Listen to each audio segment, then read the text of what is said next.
하나님께 영광의 박수 올려드리겠습니다.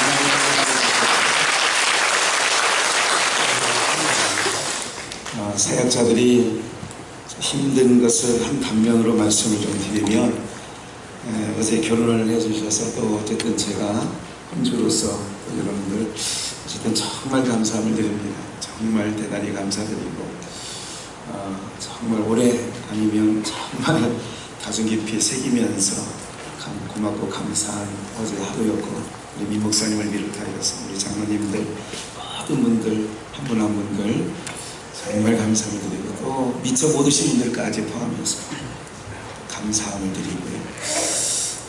잘 치르게 돼서 또 2018년도 큰 일들이 많이 겪어지게 돼서 예기치 아니한 형님이라든지 또 곧 장모님까지 해서 참 여러 가지 힘겨운 2018년이 되었다는 거, 정말 그러나 우리 성도님들이 많이 기도해 주시고 힘이 돼 주셔서 잘 정말 은혜 가운데 지냈습니다. 어제 사위 때는 사위 자리도 전도사잖아요. 6시에 출근한대요. 오늘 거기 교회는 6시에 출근해서, 그래서 각자 집에서 자기를 하고, 그래서 어제 그냥 피로연 끝나고 거기는 거기 집으로 가고 김희선 전도사는 우리 집에 와서 잤어요.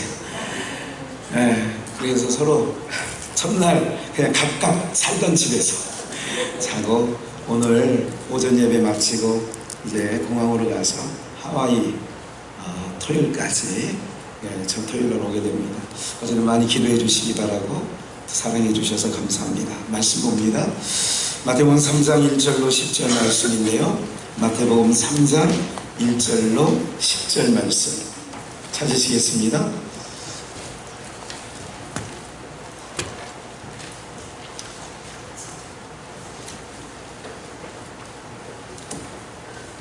찾으신 줄 알고 우리 모두 합독하겠습니다. 1절에서 10절입니다. 그때에 세례 요한이 이르러 유대 광야에서 전파하여 가로되 회개하라 천국이 가까웠느니라 하였으니, 저는 선지자 이사야로 말씀하신 자라 일렀으되 광야에 외치는 자의 소리가 있어 가로되 너희는 주의 길을 예비하라 그의 첩경을 평탄케 하라 하였느니라. 이 요한은 약대토 옷을 입고 허리에 가죽띠를 띠고 음식은 메뚜기와 청이었더라. 이때 예루살렘과 온 유다와 요단강 사방에서 다 그에게 나와 자기들의 죄를 잡아가고 요단강가에서 그에게 세례를 받더니, 요한이 많은 바리새인과 사두개인이 세례 베푸는데 오는 것을 보고 이르되 독사의 자식들아, 누가 너희를 가르쳐 임박한 진노를 피하라 하더냐. 그러므로 회개해야 합당한 열매를 맺고 속으로 아브라함이 우리 조상이라 생각지 말라. 내가 너희에게 이르노니 하나님이 능히 이 돌들로도 아브라함의 자손이 되게 하시리라. 이미 도끼가 나무 뿌리에 놓였으니 좋은 열매 맺지 아니하는 나무마다 찍혀 불에 던지우리라. 아멘. 복창해 보실까요? 광야의 소리. 한 번 더요. 광야의 소리. 오늘은 광야의 소리를 통하여 우리가 힘겹게 살아가는 광야 같은 세상이라고 하잖아요. 오늘 여러분들 우리가 광야라고 하면 여러 가지로 이해하고 또 생각하는 게 있습니다. 근데 이제 한 가지 기억하실 것은, 항상 말씀을 들으실 때에 이 전반부 모두에 드리는 한 5분에서 10분 사이에 전달해 드리는 말씀을 여러분들이 잘 새겨 들으셔야 제가 증거하는 말씀을 40분 50분 설교를 잘 이해할 수가 있으시는 거예요. 그러니까 제가 지금 말씀을 좀 드리는 때에 귀를 기울여 주셔서 한 10분 정도 잘 들으셔야 내내 졸리지 않을 수 있습니다. 모든 성경이요, 예수님에 관한 말씀인 거 알고 계시죠? 제가 많은 반복을 해서 성경은 예수에 관한 내용이구나. 역사도 그잖아요. 그의 역사라고 하잖아요. 이 스토리 그의 역사. 책 그 책 다. 그래서 우리가 항상 신앙생활할 때 성경을 볼 때에 인간은 이렇게 생각을 하는 거예요. 어떤 것을 가지고 자기 것을 포장하려고 하는 습성이 있어요. 이건 누가 가르쳐 주지도 않았는데, 아이들이나 짐승이나 가축이를 키워보면 그냥 태어나면 배가 고프고 그러면 어떻게 해요? 이 입이 젖꼭지를 찾는 거예요. 가축들도 그래요. 막 눈도 못 떴는데 찾는 거예요. 이게 이제 뭐냐면 인간이 누군데 배우지 않았는데 그런 게 다 있는 거거든요. 그게 여러분 배워서 하는 게 아니라 학교에서 배워서 하는 일이 있고, 안 배웠는데도 하는 일들이 있는 거죠. 그것을 오늘 우리는 뭐냐면 인생들은 타락한 인생들 속에는 뭐냐면 뭐든지 꾸미려고 하는 게 있어요. 그래서 저도 어제 보니까 이제 아침 8시까지, 9시까지 오라는 거예요. 강남에 무슨 뭐 다 해놨다는 거예요. 다 해놨는데 어제 머리가 나요. 제 머리가 나요, 지금. 저는 누가 그러더라고요. 옆에 있는 분이. 아유, 본인이 다듬는 게 홀랐다는 거예요. 그게 아마, 그래서 제가 오늘은 제가 다듬은 머리고 어제는 5만원짜리 머리예요. 근데 제가 볼 때는 5만원짜리보다 제 머리가 지금 홀난 것 같아요. 어쨌든, 우리가 뭘 꾸미려고 하는 거야. 이렇게 막 바르더라고요. 아, 여기 콧대도 세워준다고 하고, 눈썹도 나 처음 밀어봤네요. 눈썹도 밀고 뭐, 뭐 별일 다 하더라고요. 어쨌든, 뭐 하는 거예요? 그러니까 복이 좋다는 거죠. 복이 좋아야 되죠. 그런데 중요한 거는 하나님의 말씀도 그렇게 대하는 거예요. 분명하게 말씀드릴게요. 기독교는 모든 종교와 달라요. 기독교가 종교라면 다른 데는 종교가 아니고요. 기독교가 종교가, 다른 데가 종교라면 기독교는 종교가 아니라 그 위에 있는 거예요. 왜 그러냐면 기독교는 어떤 우리가 모양을 내고 우리가 뭔가를 내 안에서 만들어내는 게 아니에요. 기독교는 첫 번째가 아는 거예요. 아는 거로 시작되는 거예요. 뭐 하는 것부터 시작된다고요? 그래서 자꾸 들으라 율법책에 가서 보면 들으라 그런 거예요. 이스라엘 백성들아 들으라. 왜 자꾸 들으라고 이야기를 하는 줄 아세요? 왜 자꾸 들으라고 할까요? 들으라고 하는 이유는 바로 뭐냐면 로마서 10장 17절 말씀에 믿음은 어디서 나요? 들으면서 나요. 믿으면 맛보는 데서 온다 그러면 맛을 많이 봐야죠. 믿음은 찬송을 뜨겁게 하면 믿음이 생긴다 그러면 찬송 뜨겁게 해야죠. 찬송하지 말라는 얘기가 아니에요. 알게 되면 찬송하지 말래도 찬송해요. 그래서 알미시 먼저예요. 기독교는 아는 것부터 시작하는 거예요. 알고 났더니 매를 맞았는데 찬송이 나오는 거예요.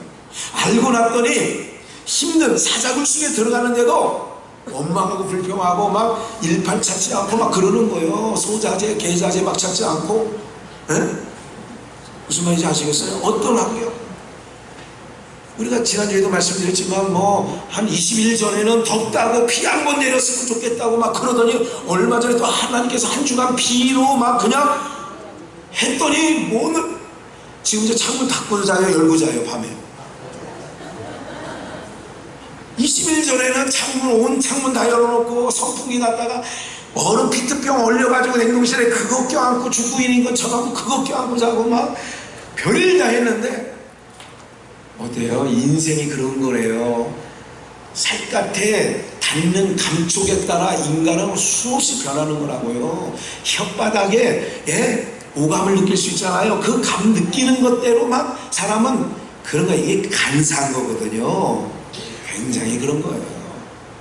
어떤 분의 음식이 자꾸 짜지더라고요. 예를 들면. 그래서 제가 자꾸 주문하는 거예요. 짜지지 말라고. 제발 좀 짜지지 말라고. 뭐 다른 얘기가 아니라 우리 김해권 사이에요. 왜 이렇게 짜지냐고. 좀 제발. 왜 엄마 닮아가냐고. 제가 모양새가 엄마 닮아가고 어떻게 그렇게 걷는 것도 그렇게 앉아있는 모습이 그렇게 또 우리 어머니가, 나 깜짝 놀랐어. 어머니가 다시 부활하셔서 나오셨나 봐. 그래서 어떨 때 보면 걷는 것도 그래 뒤에서. 서로가 딸 셋이 서로 그러는 거예요. 여기 큰 누님 여기 있거든요. 이제 내일 필리핀 들어갑니다. 어쨌든 모양새가 어쨌든 여전히 우리 어머니야 그냥. 뭐예요? 그 어떤 것을 제가 느끼어서 믿음이 생긴다면 그래야죠. 산에 가서 나무 하나 뽑으면 믿음 생긴다면 저 산에 있는 나무 기독교 성도들이 다 가서 풀어먹어서 왜? 그러면 그걸 해야지요. 근데 믿음은 들으면서 간다는 거예요. 그래서 기독교 신앙의 첫째는 뭐 하면서 된다고요? 그러니까 여기 앉아있는데 어떤 날 어떤 분은 막 장모님의 마누라의 아니면 남편에 이끌려서 아니면 아버지에 이끌려서 앉아서 지금 몇 년을 보면 막 뒤틀려가지고 그러는데 어느 날부터 막 들리는 거예요. 귀가 들리니까 이제 그때부터는 모양새가 달라지는 거죠. 기독교 신앙은 뭐 하는 데부터 있다고요? 듣는 거예요. 그래서 다른 데는 듣는 것 없이 정성만 쏘면 되는 거예요. 정성만. 손바닥에 지문이 없어지도록 정성 쏟고 허리 부러지도록 삼천배하고 무릎팍 깨지도록 그렇게 하면 뭐예요? 정한수 떠놓고 싹싹싹싹 빌고 이러면 하얀 소복 입고 그러면 소원이 이루어진다는 생각을 한 거예요. 그게 종교성이에요. 근데 기독교는 전혀 그렇지 않다는 거예요. 하나님을 아는 거예요. 성경 모두가 뭐예요? 하나님의 역사로 되어 있어요. 우리가요, 이거는 역사적으로 상식적으로 성경을 오늘 여러분들이 알아야 될 부분을 말씀드리고 모두에 구약의 출애굽에 이스라엘 백성들이 야곱 때에 양식을 구하려고 애굽에 내려갔어요. 맞지요? 70여 명이 내려갔다가 어떻게 살게 된 게 몇 년을 살았어요? 430년. 뭐 하며 살았냐면 요셉이라고 하는 훌륭한 총리가 히브리인 사람이 세워져서 7년 대 흉년 때 위기를 벗어나서 그래서 히브리 우대 정책이 있었어요. 그런데 요셉을 알지 못하는 어느 바로 왕이 세워질 때에 어떻게 되느냐, 이제는 히브리 민족이 너무 번성하는 거예요. 그러니까 야, 저 민족을 말살하자. 그래가지고 산화제한을 하죠. 아들을 내리면 무조건, 아들 낳으면 무조건 하숫가에 버리는 거예요. 냇가에 버리는 거예요. 강물에 던지는 거예요. 나일강에 던지는 거라고요. 그런 역사가 있었다고요. 그리고 모세가 그 당시에 태어나는데 모세가 얼마나 이쁜지, 갈대상자에 그 아이가 석 달을 숨겼는데도 석 달 전에는 아기 울음소리가 밖에 크게 안 들리니까 산의 아이를 낳으면 하수에 던지는 거예요. 왜? 종족이 번식하는 것을 중단시키려고. 근데 그게 쉬운 일은 아니죠. 하나님께서 생육하고 번성을 하고 있는데 하나님께서 또 도우시죠. 산파들에게 은혜를 베풀어서 벌써 가서 아기가 태어날 때 벌써 다 어떻게 해보려니까 이미 나아 있어. 낳은 아이를 어떻게 죽이냐는 거죠. 그래서 이제 그런 게 출애굽기 1장 2장에 써 있는 거죠. 그런 역사 가운데 모세가 태어나요. 40년 동안 왕궁에 지내요. 그리고 우연히 애굽인을 쳐 죽이게 되고 그는 바로왕에 발각되면 나는 히브리 사람으로서 온전치 못할 걸 생각하고 도망자가 돼서 미디안, 지금으로 말하면 시내산 밑에 미디안 광야에서 40년 무슨 생활을 하느냐? 목포 생활, 처가살이를 하게 됩니다. 여기까지가 출애굽기 스토리예요. 그리고 그렇게 몇 년이 됐다고요? 400년. 이거는 창세기 15장에 아브라함에게 한 약속이 있어요. 무슨 얘기하냐면 네가 밟고 있는 땅을 동과 서로 종과 횡으로 다녀봐라. 이 모든 땅을 내게 주겠다. 아, 정말요? 아, 그걸 어떻게 알아요? 문서도 안 써주고. 아, 무슨 계약서라도 있어야 되잖아요. 그럴 때 모든 생축 있는 것들, 가축들을 배를 갈라서 놓을 때 쪼갠 고기 사이로 횃불이 지나가요. 그러면서 이런 얘기를 해요. 하나님께서 이런 약속을 해요. 너희가 4대 만에, 그러니까 네 자손이 하늘의 별같이 바다의 모래처럼 자손이 번성이 될 거야. 그리고 네가 밟고 있는 가나안 땅이에요. 이 땅을 너와 내 자손에게 주리라. 그런데 이 땅을 줄 것을 어떻게 알아요? 내가 이렇게 아브라함이 물으니까 그러면 내가 증거로 너희 백성이 이 땅에 살다가 너희 백성이 어디 가냐? 애굽에 내려갔다가, 그러니까 이방에 객이됐다가 4대 만에 돌아오게 해줄게. 4대 만에 돌아와서도 이 땅을 너희에게 주는 것을 알면 이제는 믿겠지. 그러면 믿겠어요. 그래서 그들이 430년 만에 가나안 땅에 와보니 7족속이 살고 있는 거예요. 여리고성도 쳐놓고 그 땅을 다 개간해가지고 기름진 땅으로 만들어놨던 거죠. 400년간. 그들이 뭐하는 동안? 애굽에서 종살이하는 동안에. 하나님은 애굽에서도 역사하셨고 가나안 땅에도 역사하신 줄 믿습니다. 여러분들이 기도할 때에 현장에서도 역사하지만 기도를 받는 자가 침상에 누워있으면 그 현장에서도 역사가 일어날 줄 믿습니다. 하나님은 동시다발적으로 역사하시거든요. 제한하지 않아요. 시간과 공간을 초월하시는 전능하신 분이에요. 여기까지 이해가 되셨죠? 그럴 때에 이스라엘 백성들이 이제 그 아브라함과 한 약속에 의하여 4대만, 이 4대가 1대를 100으로 쳤는지는 모르지만 430년 만에 종살이를 끝내고 출애굽합니다. 그런데 중요한 게 있어요. 마지막 나올 때에 10가지 재앙을 해가지고 애굽을 쑥대밭을 만들어요. 하나님께서 뭐를 이스라엘 백성들이 알려주냐면 니네가 땅에 붙어 살던, 니네가 터전 잡고 살던 땅은 가치 없는 거라는 걸 알려주는 거예요. 정남이 떨어지게 만드는 거예요. 하나님께서 정남이 떨어지게 만들거든요. 뭐가 정남이 떨어지면 어떻게 되냐? 아, 헤어질 때가 됐구나, 이러는 거예요. 이웃지간에도 마찬가지, 성도지간에도 마찬가지거든요. 정을 띄게 하셔야 하나님께서. 부모와 자식 간도 마찬가지예요. 어쨌든 6월절 어린 양을 잡아먹고 야반 도주하듯 이스라엘 백성들을 모세에 의하여 출애굽을 합니다. 그 역사가 출애굽기 14장 15장이 나와요.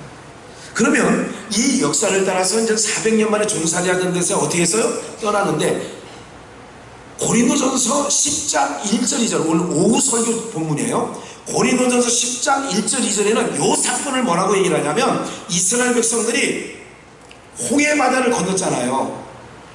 우리 옛날에 찬양하는 거 있어요. 우리 어린이 주일 찬양, 궤도에 제가 주일학교 전도사일 때 이렇게 써요. 홍해 어떻게 건넜나? 걸어서 아니, 뛰어서 아니, 배 타고 아니. 왜 이런 주일학교 찬양이 있어요. 옛날에 내가 불렀던 찬양이 있어요. 어쨌든 홍해바다를 길을 내요. 길을 내서 그 바다에 길을 냈다. 우리가 말하는 바닷길 열린다 그런 정도의 수준이 아니에요. 바다가 길이 열렸어요. 그리고 이스라엘 백성들이 건넜어요. 이거를 고린도전서 10장 1절 2절에 뭐라고 하냐면 세례라 그래요. 뭐라고 한다고요? 오늘 세례 받으신 분들만 포도주를 뗄 수 있습니다. 마실 수 있습니다. 여러분 세례 받지 않으면 참여하시면 안 됩니다. 그러니까 지금 세례를 받은 자만이 주의 잔과 주의 몸이 떡을 나눌 수 있는 것처럼 보세요. 이스라엘 백성들이 400년간 종살이하다가 나올 때 어린 양을 잡고 좌우설주와 임방에 피를 바르고 죽음의 사자가 거기를 뛰어넘고 그 안에 사는 사람의 인간성을 보지 않고 뭐를 봤다고요? 문설주에 뭐가 묻었는지, 피가 묻었는지 안 묻었는지만 확인한 거예요. 그 안에 도둑놈이 살든 강도가 살든 어떤 놈이 살든 그걸 보는 게 아니라 문설주에 피가 발라졌으면 죽음의 사자가 6월 넘어갔단 말이죠. 담을 넘어갔다. 이 집을 넘어서 저쪽 집으로 갔다. 그래서 6월, 그게 6월절이에요. 여호와의 6월절이 그런 거예요. 그렇게 잡아먹고 그날 애굽을 나왔어요. 애굽을 나와서 바닷가에서 길을 내서 아까 말씀드린 대로 홍해바다를 건너가게 된 거죠. 세례는 뭐냐면 이 동네에서 저 동네로, 즉 전혀 다른 세계로, 세계라는 동네라고 하는 세계라는 표현이 맞습니다. 이 세계에서 다른 세계로 갈 때 뭐 하냐면 세례라고 하는 말을 쓰는 거예요, 성경에는. 그러면 세례를 받았다, 우리가 세례견이 됐다는 것은 이 세상에서 하나님의 나라, 그 나라를 천국이라고 하잖아요. 하나님 나라로 옮겨질 사람들이 세례를 받게 되어지는 줄 믿습니다. 세례라고 하는 것은 이 동네에서 저 동네로, 이 세계에서 저 세계로 옮겨가는 것을 갈 때에 반드시 치러야 될 게 세례라는 것이 있다는 말이죠. 그래서 세례를 받으셔야 된다고요. 내가 죄가 있다 없다 그런 얘기가 아니에요. 나가 교회 뭐 믿음이 있다 그런 얘기가 아니에요. 세례는 이 동네에서 저 동네로, 이 세계에서 저 세계로 가야 될 사람들이 반드시 받아야 되는 게 세례라고 하는 것을 기억하시고, 그래서 그 세례 부분 저녁 오후에 더 집중적으로 말씀을 좀 드리려고 해요. 그런데 그게 430년간 종살이라는 게 나왔잖아요. 요게 똑같이 모든 성경은 모두에서 뭐라고 했어요? 예수 그리스도에 관한 말씀이에요. 그럼 예수 그리스도에 관한 말씀이라면 어떻게 되느냐면 예수님이 오시기 전에 예수님이 기점을 해서 구약과 신약이 나눠져요. 세계사는 BC와 AD로 기원전, 기원후로 나뉘어져요. 누가? 예수님이 기점으로 돼서. 그러면 예수님이 오시기 전 400년간을 신학교에서 배울 때에 구약신학이나 세계 역사학 시간에 뭐라고 배웠냐면 이 400년간을 암흑기다 그래요. 뭐라고요? 암흑기. 몇 년을? 400년을. 아까 역사 속에 이스라엘 백성들이 먹을 걸 구하러 야곱의 후손이 들어갔다가 얼떨결에 들어갔다가 머물러 산 연수가 몇 년이에요? 400년. 그럼 그 400년 거기를 성경 영적으로 뭐냐면 애굽을 죄악의 세력, 어둠의 세력이라고 해요. 사단의 세력이라고 해요. 애굽을 사단의 세력, 어둠의 세력, 악의 세력, 그 가운데 이스라엘 백성들이 뭐 했냐? 갇혀 있어요. 어둠에 갇혀 있는 거를 끄집어내는 거예요. 그러니까 어둠의 세계에서 빛의 세계로 끄집어낼 때에 그때 통과를 해가 세례란 말이에요. 이해가 되시죠? 그러면 예수님이 오시기 전 예수님은 빛의 나라에서 오신 분이에요. 빛의 나라에서 오셨어. 그러면 예수님이 오시기 전에 몇 년간 암흑기라고요? 400년간. 그러면 모세가 이런 얘기를 했어요. 신명기서에 하나님께서 나와 같은 선지자 하나를 보내겠다 그랬어요. 여기서 나와 같은 선지자는 누굴까요? 예수 그리스도입니다. 그럼 예수님이 모세가 한 모든 거는 뭐냐? 진품이신 예수님이 그림자와 모형이라고 해요. 구약은 모형과 그림자예요. 그림자는 아무리 그 안에 내용물이 안 보이는 거예요. 그림자의 안에는 내용물이 있다 없다? 없어요. 그림자예요. 구약의 율법을 그림자라고 했다고요. 그럼 모세의 이스라엘 백성들을 400년 만에 끄집어낸 것도 그림자라고요. 이 안에는 내용은 뭐냐면 이제는 성경을 통하여 듣는 분들이 들어야 되는데 요 예수 그리스도가 모세가 한 일을 그대로 하겠다는 거예요. 그러니까 좀 많이 어렵죠. 제가 많이 나열된 게 좀 복잡해졌어요. 오히려 더. 그러면 간소할게요. 예수 그리스도가 오시기 전에 400년간 어둠 속에 이스라엘 백성들이 있었던 거예요. 이해가 되시죠? 어둠 속에 있었던 거는 잘 보세요. 어둠에 딱 들어갔더니 얼굴에 까만 숯이 묻었는지 안 묻었는지 어둠 안에는 발견돼야 안 돼요. 구별이 돼야 안 돼요. 눈곱이 있는지 고춧가루가 윗잎, 송곳잎이 그 잇몸 사이에 고춧가루가 꼈는지 안 꼈는지 어둠 사이에서는 보여요 안 보여요? 안 보여요. 그러면 안 보여요. 근데 실질적으로는 있는 건데 빛이 없기 때문에 안 보이는 거죠. 중요한 얘기예요. 그 안에서 분을 바른 듯 연간제를 바른 듯 분을 바른들 거기서 하얗고 검정한 게 보여요 안 보여요? 안 보여요. 그럼 거기서 아무리 옳은 일을 해도 옳은 일이 될까요? 이거 굉장히 중요한 얘기예요. 어둠에 있는 자들이 옳은 일을 한다고 계속 옳은 일을 했어요. 선한 일을 한다고 계속 선한 일을 했어요. 그게 옳은 일과 선한 일이 될 것 같아요? 안 될 것 같아요?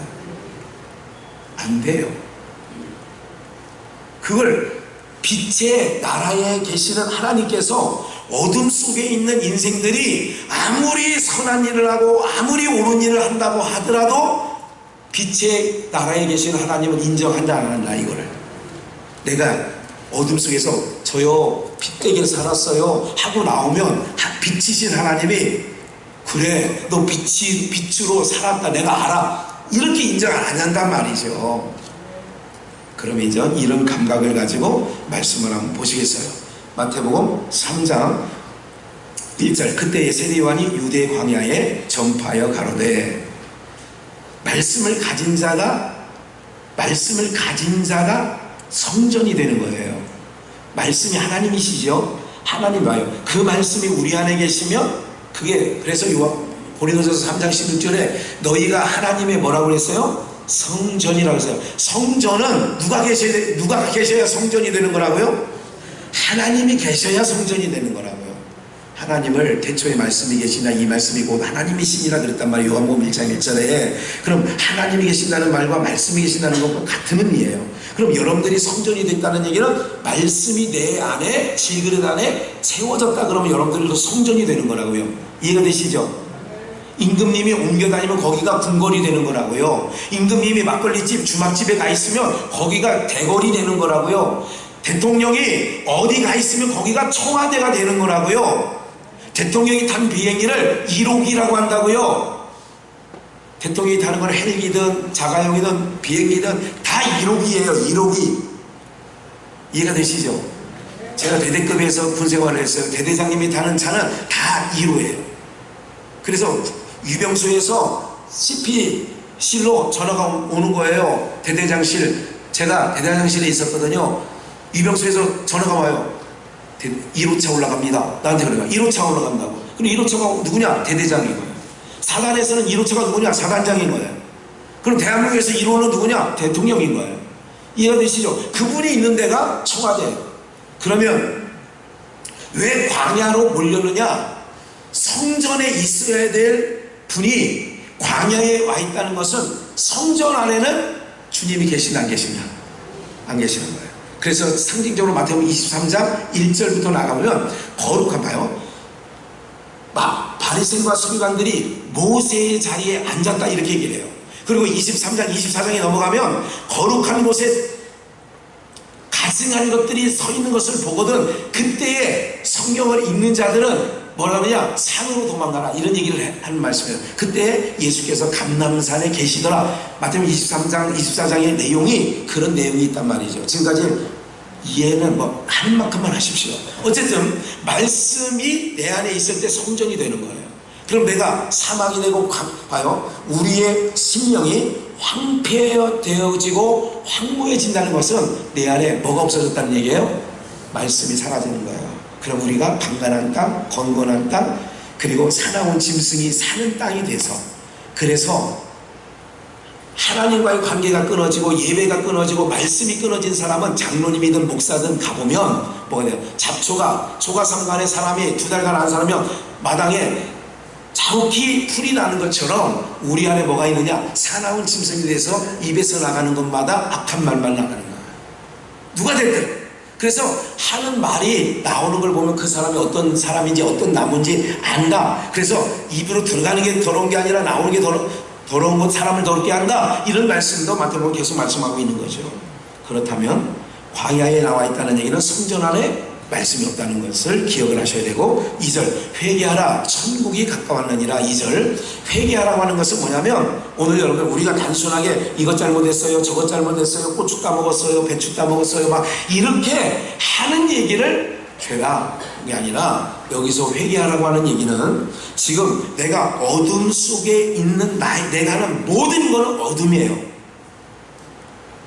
하나님을 떠난 인생이 자선을 베풀고 어디에 기부를 엄청나게 하고, 이거는 어둠의 세상에 있는 인간들이 하는 모든 거는 기독교가 말하는 하나님은 그걸 선으로 규정을 하지 않습니다.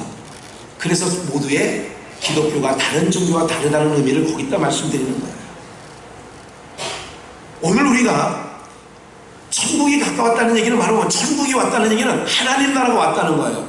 하나님 나라에서 보낸 이가 오셨다는 얘기죠. 3절 저는 선지자 이사야로 말씀하신 자라. 일러스되 광야에 외치는 자의 소리가 가로되 너희가 주의 길을 예비하라, 그의 첩경을 평탄케 하라. 이사야의 말씀에 뭐라고 그러냐? 광야에 외치는 자의 소리가 있다는 거예요. 그러니까 너희는 저의 소리를 들으라고 하는 거예요. 주의 길을 예비하라, 첩경을 평탄케 하라. 4절 이 요한은 약대 털옷을 입고 허리에 가죽띠를 띠고 음식은 메뚜기와 석청이 있더라. 이때에 예루살렘과 온 유다와 요단강 사방에서 다 누구에게 나오느냐? 세례 요한에게 나와 자기들의 죄를 잡아가고 요단강가에서 그에게 세례를 받더니. 다시요, 여기서 죄를 자복한다. 우리는 항상 자기 식대로 해석하는 방법이 있어요. 죄를 자복했다 그러니까, 하나님 아버지 지난달에 내가 누구 꼬무줄 하는 거 꼬무줄 끊었어요, 공기놀이 하는 어떤 친구 아이스케이크 했어요, 치마 들쳤어요, 막 이런 거를 생각하는데, 이게 아니라 회개하라는 얘기는 어둠에 있는 자들이 돌이키는 거는 빛으로 나오는 게 회개가 되어지는 줄 믿습니다.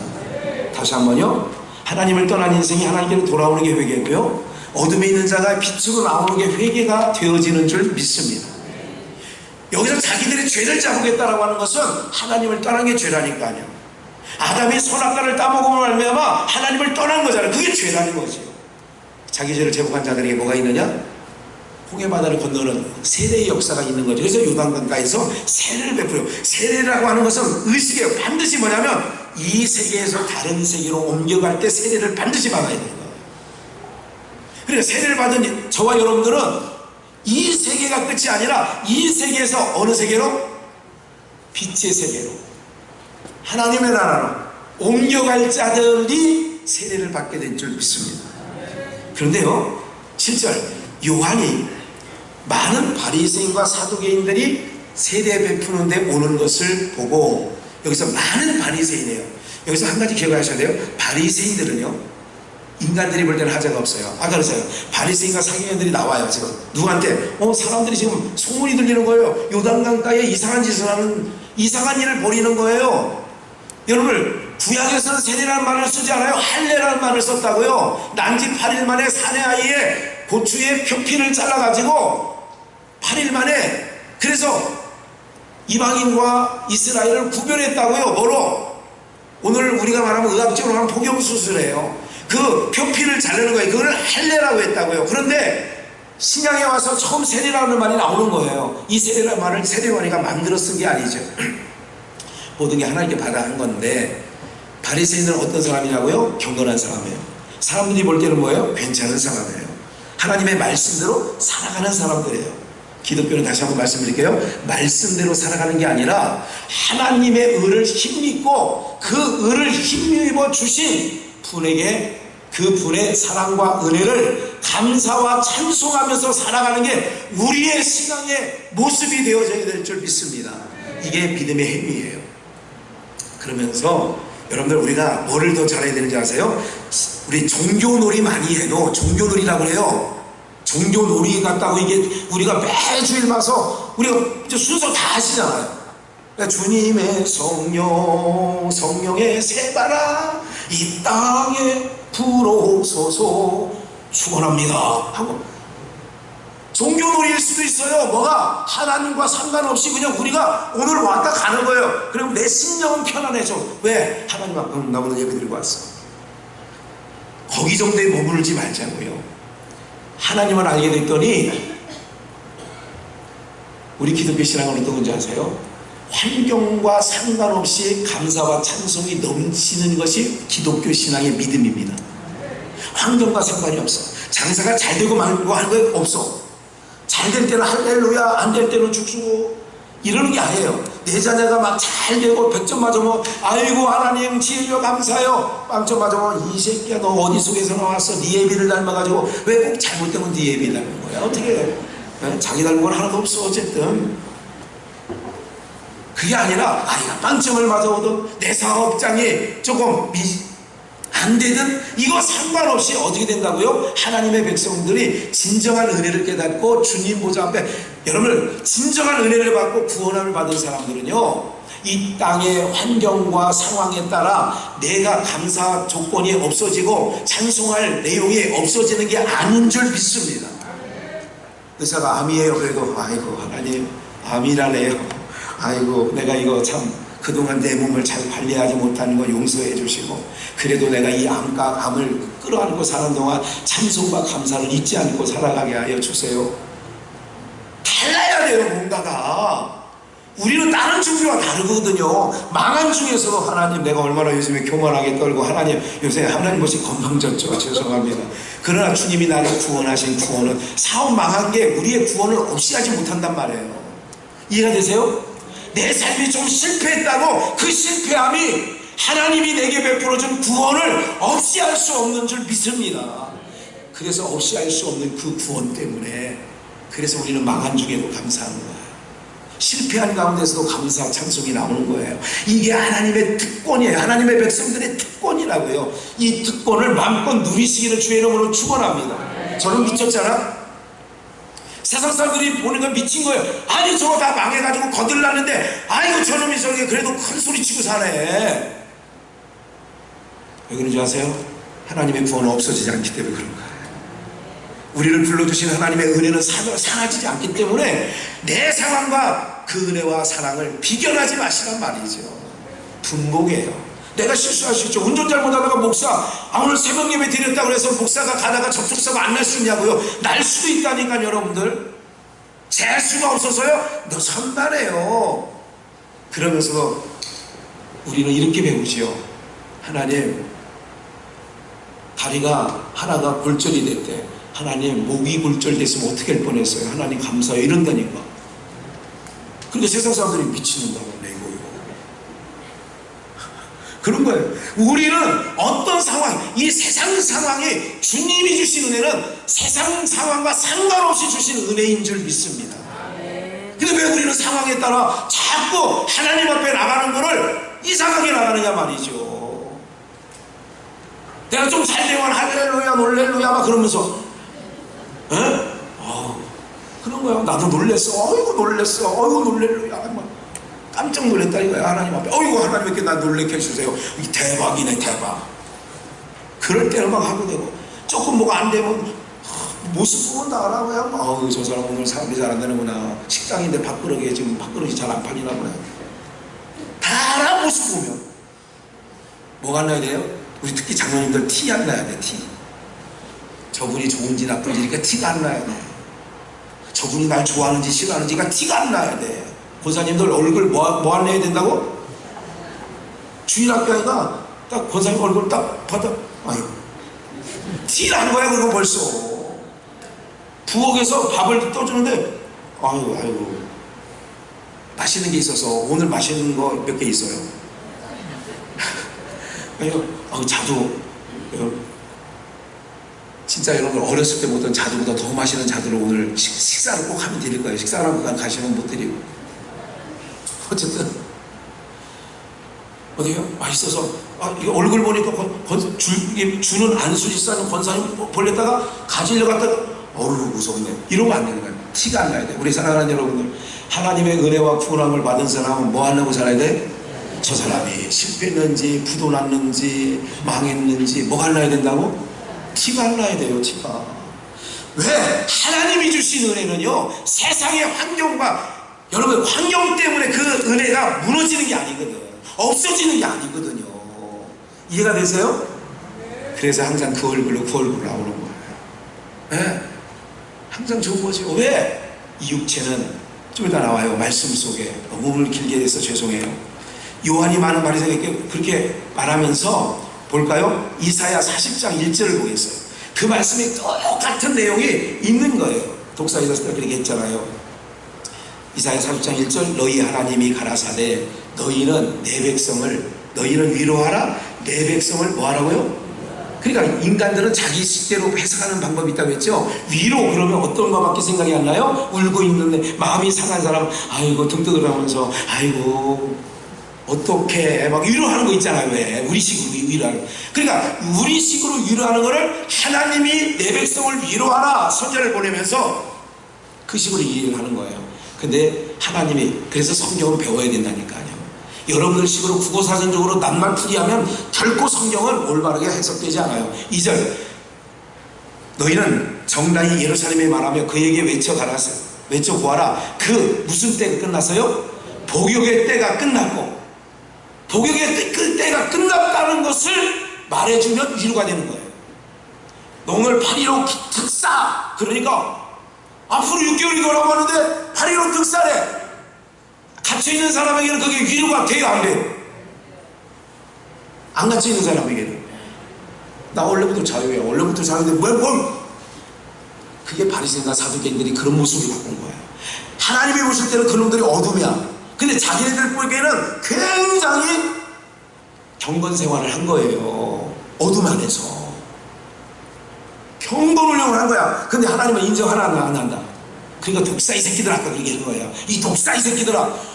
아니 세상 사람들 보면 아니 우리 선생님이 어때서 우리 선생님이 얼마나 기도 많았는데 얼마나 성경 많이 읽는데 아니 저 선생님 정말 돼지고기도 안 먹고 그러는데 선지국도 안 먹는데 옛날 그거 먹으면 안 되거든. 그런데 하나님께서 뭐래요? 세례요한이 뭐예요? 독사 이 새끼들 하잖아요. 근데 어떻게 위로한다고요? 어둠에서 빼내왔다. 그리고 너희 복역일 때, 이 복역일 때가 뭐냐면 430년간 죄악의 세력에 있던 애굽에 있었던 이스라엘 백성들을 꺼내주는 것이 뭐냐? 위로가 되어지는 줄 믿습니다. 여기서 위로라는 얘기는 430년간 애굽에서 전사리 했던 때에 꺼내주겠다는 거예요. 400년 암흑기가 끝나고 세례요한을 마지막 구약의 사람 세례요한을 보내서 외치라는 거예요. 광야에 외쳐라. 회개하라. 회개하는 건 뭐예요? 너희가 지금 어둠에 있으니 빛으로 나와라 그 얘기예요. 참외 먹은 거 따먹은 거 하나님 앞에 용서 빌어라 그 얘기가 아니라 남의 담 넘어간 거 얘기하는 게 아니고 아이스 깊게 한 거 얘기하라는 거 아니에요. 어떤 거예요? 어둠 가운데 있었던 너희가 어디로 돌이키는 거예요? 돌이킬 회자 누이칠 개자를 써요. 회개가 돌이키는 거 어디로? 어둠에 있는 내가 빛으로.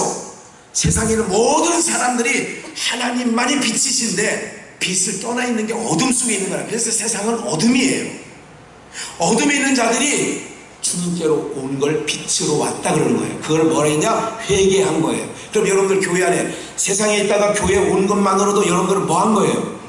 회개했다니까. 회개하면 뭐를 받아야 된다고? 통과 의리를 받아야 돼요. 회개하여 온 사람은 다른 세상으로 간다니까. 다른 곳으로. 우리는 이 세상이 끝이 아니라니까요. 그래서 하나님께서 빛의 나라, 당신님의 나라, 영광의 나라로 우리를 이동시켜 주실 줄 믿습니다. 네. 그러기 위하여 뭐를 받아라? 세례를 받는 거예요.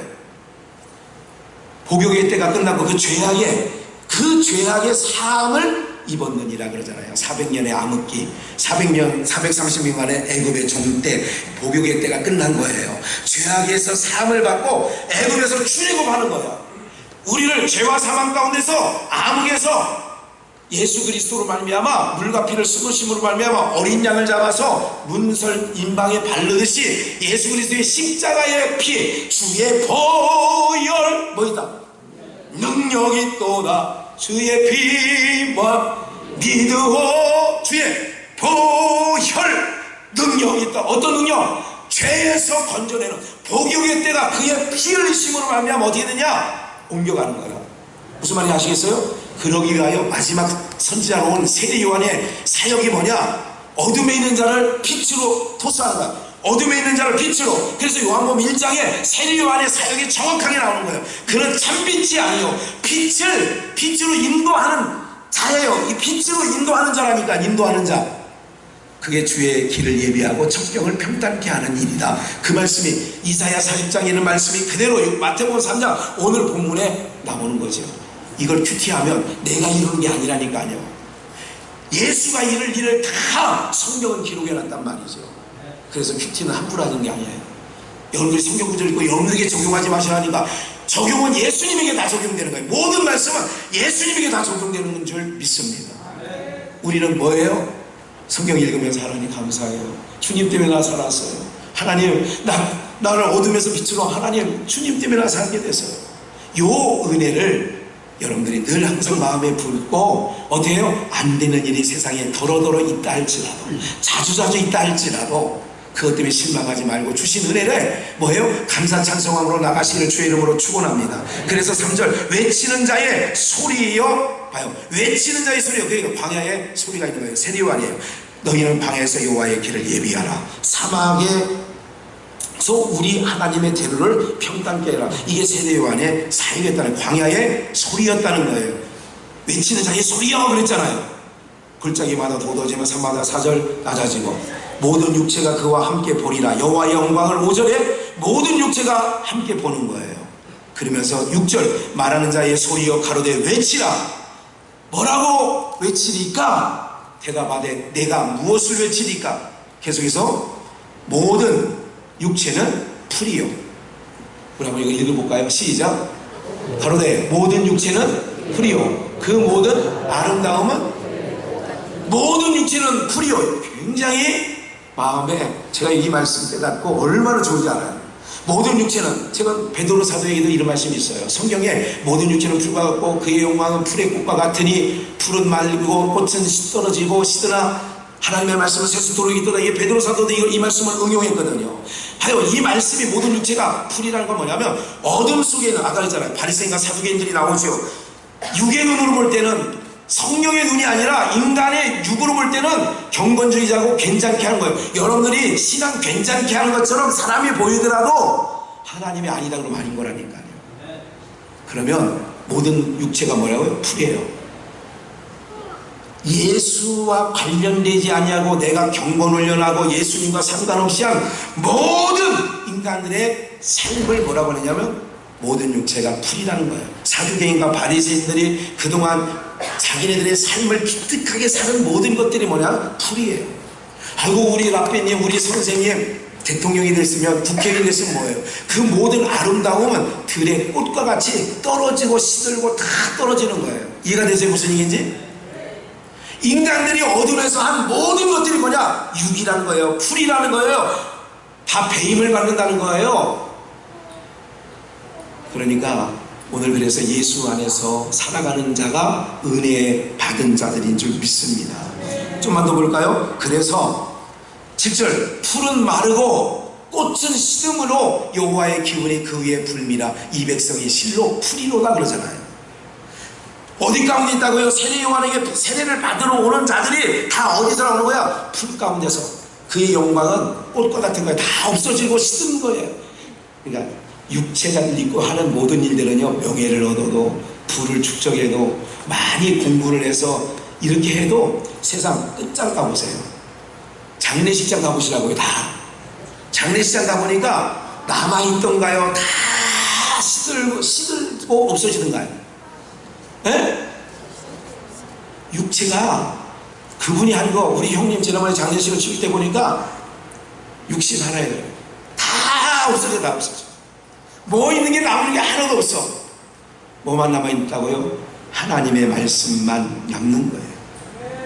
8절 나와요. 풀은 마르고 꽃은 시드나 우리 하나님의 말씀은 영영이 뭐 한다고요? 그럼 없어지는 걸 위해서 우리가 애쓰고 애달파하지 마세요. 그러니까 아까 말씀드렸죠. 세상에 조금 잘 되면 우쭐대고 안 되면 푹 꺼지고 이러지 말라고요. 어차피 풀과 그의 꽃의 영광은 시들고 없어지는 거라니까요. 여러분들 요양병원에 가보세요. 요양병원에 가면 거기 박사학위 안 딴 사람, 아니 딴 사람 안 올까요 거기? 박사님인데 어떻게 와? 인생 잘 살았겠지. 거기 가서 잘못했다는 얘기는 아니에요. 그러면 거기에 옛날에 돈 갖고 호령하던 사람은 안 왔을까요? 거기 군대에서 대령 원스타 달고 있는 사람들은 요양병원에 대한민국에 있는 거 안 갈까요? 가보니까요, 다 계급장 따고 나니까 그래서 할아버지들 모인 데는 더 쌈만 많이 아니라니까. 쌈. 제가 7년간 요양병원 예배드리러 다녔잖아요.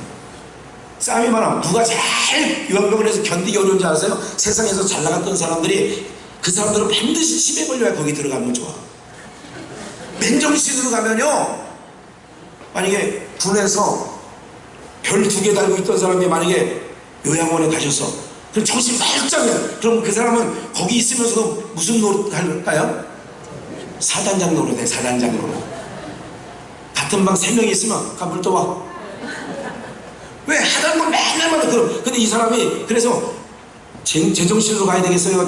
약간 좀 하나님이 돌려놔야 되겠어요? 돌려놓는 게 편해요? 그대로 가는 게 편해요? 자기도 편해. 돌려놓는 게. 인생은 다 풀만 다 없어집니다. 우리 박 여사 저기 그 어디 구치소에 가 계시는 우리 청와대에 앉았던 분 있잖아요.